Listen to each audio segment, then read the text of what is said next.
Jau 51 metai, kaip aš su linais, man atrodo, kad nieko gražesnio nėra.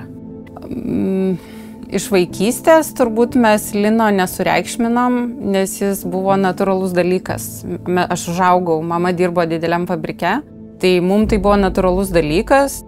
Todėl, kad aš be lino niekad gyvenime negyvenau ir aš nežinau, koks yra santykis be lino. Taip, kad man linas yra įaugęs į kraują.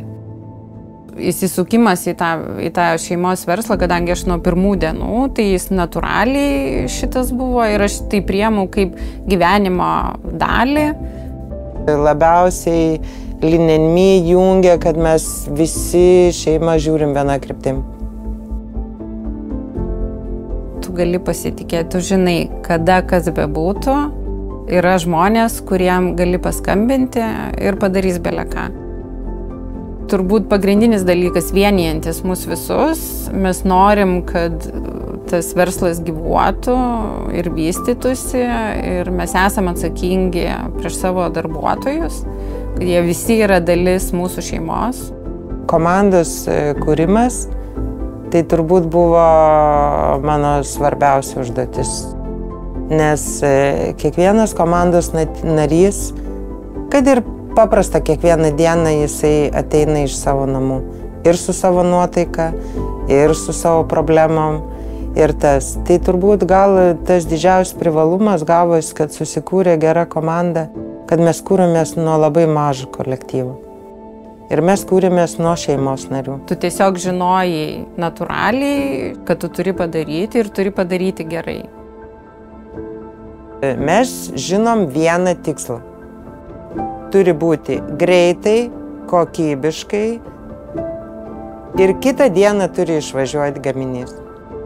Vienas syk nuvažiavusi į Paryžių, einu į galeriją Lafayette ir paglostau savo rankšluostukus. Linas pats kaip augalas ir visa lino audinio gamyba, jinai sunaudoja mažiau vandens. Tai jau yra ilgaamžiškas audinys. Mes siūlom produktą už prieinamą kainą, gerą kokybę ir visada skatinam investuoti į kokybišką ilgaamžišką produktą. Taip pat mes gaminam rankų audimo padėkliukus, kurių irgi istorija kilo nuo to, kad Amerikoje yra didesnio dydžio servetėlės ir 2 servetėlės iškirpus lieka juostos. Ką daryti su ta skiaute audinio, tai kad ją neišmesti, mes sugalvojom tokius padėkliukus austi. Mes gamybai naudojam tik tai žalią energiją, naudojam 100% savo saulės elektrą. Mes atsisakėm pakuoti į plastiką, tai siuvam lininius maišiukus, vėlgi iš liekančių skiaučių ir kiekvienas gaminys yra įdedamas į lininį maišiuką, kai galim į popierinį maišiuką, tada siuntimui ar į dėžutę, kad kuo mažiau to plastiko.